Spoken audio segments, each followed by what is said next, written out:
Hello! Do you ever feel like your appearance is too casual due to the clothing that is being sold nowadays? Do you feel like modern clothing, hairstyles, and makeup aren't the most flattering on you? We are all taught to abide by society's teachings, which includes wearing the latest clothing and moving forward with the fashion industry, whether we like it or not.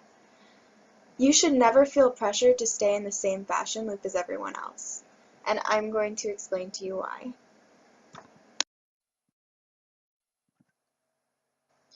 Over the course of time, fashion has continued to surprise us with the latest styles, whether it be with a specific kind of neckline with the most popular style dress, or the most popular color that everyone's wearing.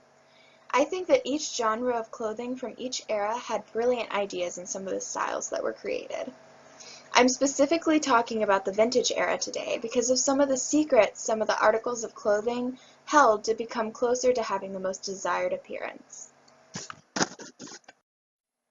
In the 1920s, the age of the flapper girl, women typically wore more straight-down styles to their dresses.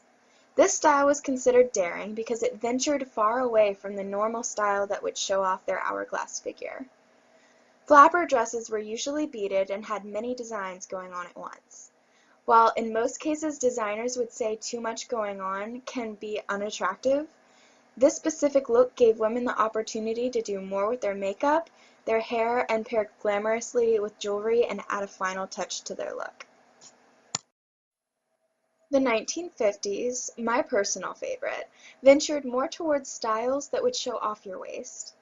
People nowadays try and cover up their waist in order to appear smaller. And while this can still work, in the 1950s they discovered that drawing attention to your waist is the most effective way to appear smaller. These styles were made to look tall and slim, and they typically wore T-length dresses, which is the most attractive length for dresses. Around this time period, a woman named Coco Chanel came up with the idea of the little black dress. The idea is that little black dresses are the classiest attire that a woman could wear, and they were very suggested that every single woman had her very own, just in case of a special event. The little black dress is supposed to appear youthful and elegant, and it's considered to be paired nicely with pearls. A woman would never dare leave the house without fixing her hair during this era. Women would often go to the salon once a week and have their hair styled, and they would not wash it until the following week when they went back. They would often sleep with their hair in silks to maintain their hairstyle throughout the week. Curly and voluminous hair was the most desired back in this time frame.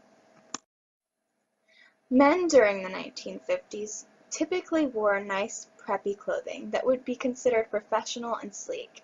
The hairstyle for men was usually a side part and gel to the sides in order to look like a proper gentleman. A man would never leave the house without wearing something at least somewhat formal. For my conclusion, modernized clothing has become too casual and is typically unattractive on most body types due to the lack of shape within the clothing. It is still possible to get a hold of older fashion styles, and I would highly recommend doing so. Back in the 1920s, it would have been completely unacceptable to walk around even to the grocery store with just a t-shirt and jeans on.